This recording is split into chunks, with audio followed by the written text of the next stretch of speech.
after 11 o'clock. Thank you for tuning in. I don't know how your experiences were with raising children, but I was spoiled as a dad. But, people might say I spoiled my son, but he spoiled me because I really never had any real behavioral problems with him, And I think you probably could say that about your two children, right? Yes. I mean, so I don't know. And I don't know that I did the right thing and somehow I accidentally raised a child who behaved. I mean, my child is now going to be 29 years old in a couple of months. But as a child, as an actual child, a little guy, I remember thinking this. Gosh, I'm so glad that I don't have to worry about these things. I didn't feel like I had it in me to reprimand. I don't think I ever spanked him one time.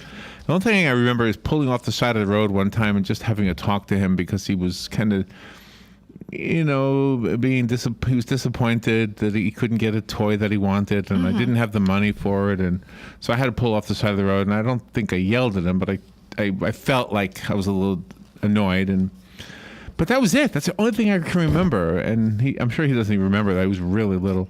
Dr. Peter L. Stavinoha is on the phone. He's a licensed psychologist and specializes in training and experience in neuropsychology with children and adolescents.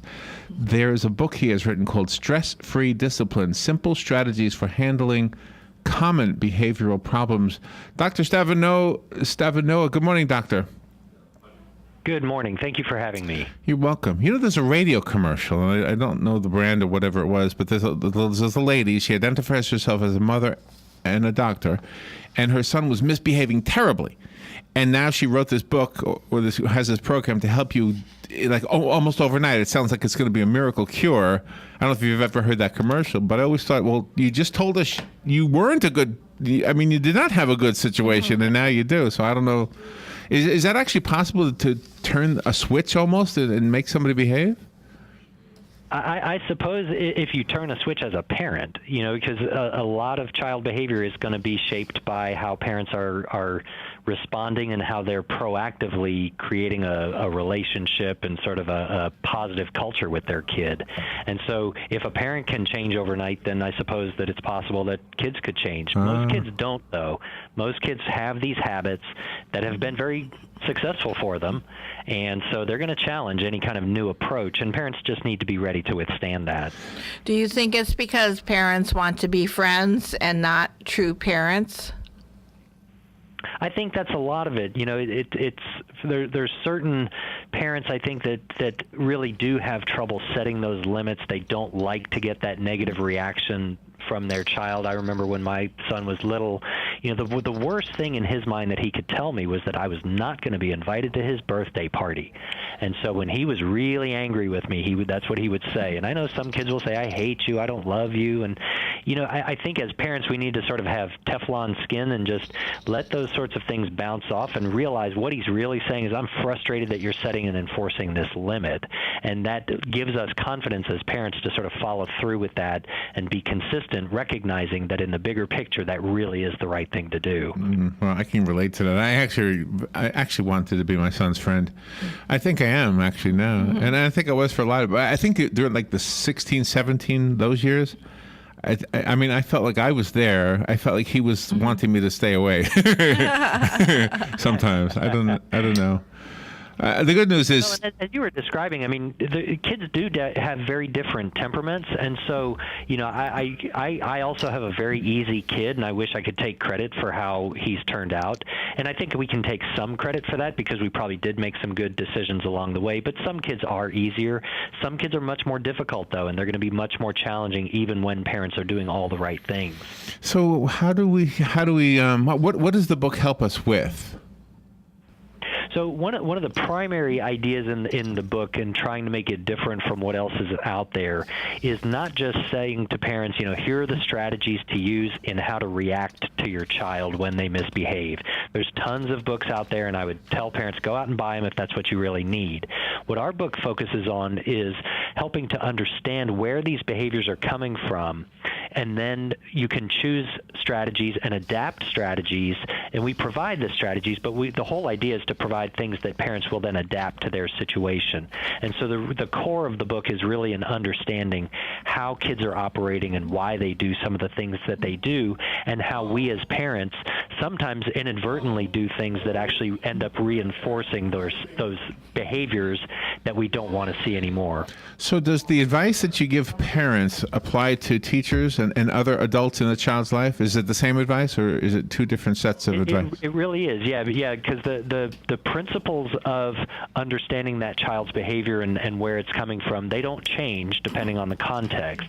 And so teachers or grandparents or aunts and uncles or anybody else that's dealing with a child regularly, the whole idea is to understand what the components are, what the contributing factors are to behavior, and then once you understand that, the strategy of how to react to things becomes much clearer. And that's the idea behind stress-free. I mean, obviously, parenting is a stressful endeavor for all of us, but the idea is to equip parents with knowledge and understanding so that they're not filled with self-doubt, not continually wondering, oh, what should I do, and then being frozen, and paralyzed and not doing anything.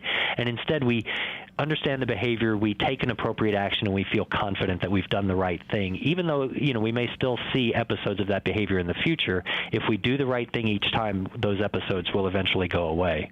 In order to be a well-rounded child, though, you have to have well-rounded parenting, and the child has to know when they do good, which is more so than when they do bad, and they have to be praised for that. Some parents will only pick on the times when they're bad.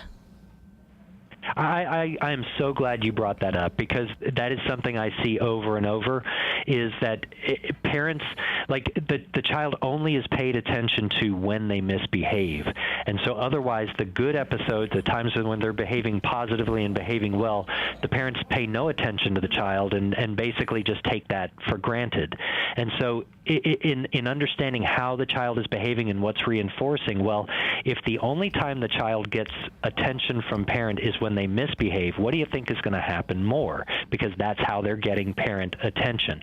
And so just as you say, and it's really, I think, one of the foundations of positive, good, smart parenting is providing that attention and that praise. And praise is not just good job. Praise can be tickles and hugs and, a spontaneous trip to get an ice cream cone. It can be anything that makes the child smile, makes them happy.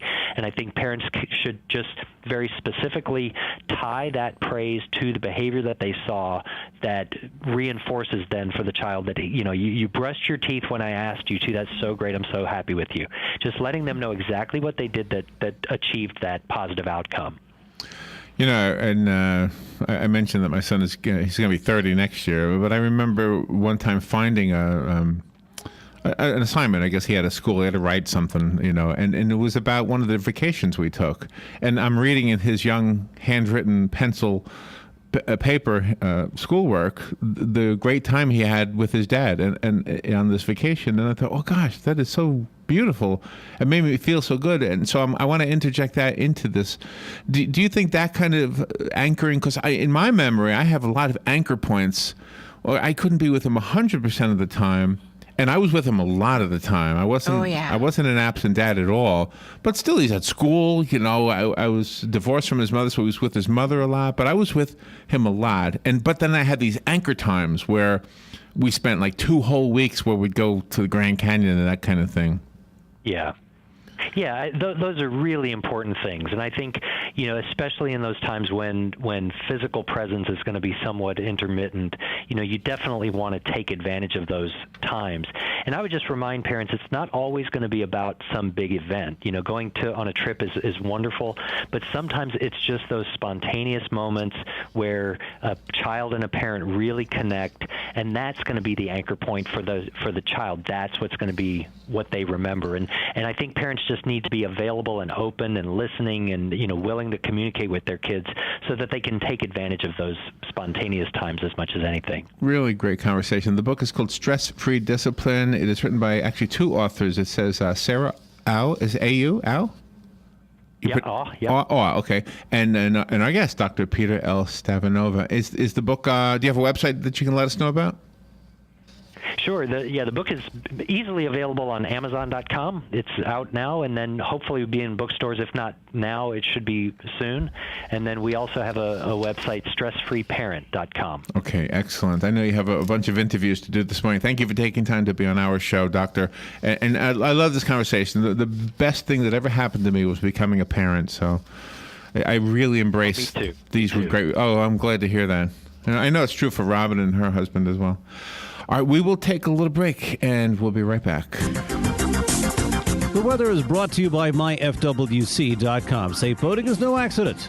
Clouds and breaks of sunshine today and breezy with a couple of showers and a heavier thunderstorm moving through the area. The high 83 to 87. Partly to mostly cloudy tonight with lows in the mid-60s. For tomorrow, clouds and some intervals of sunshine and a bit cooler, high 78 to 82. For Friday, mostly sunny.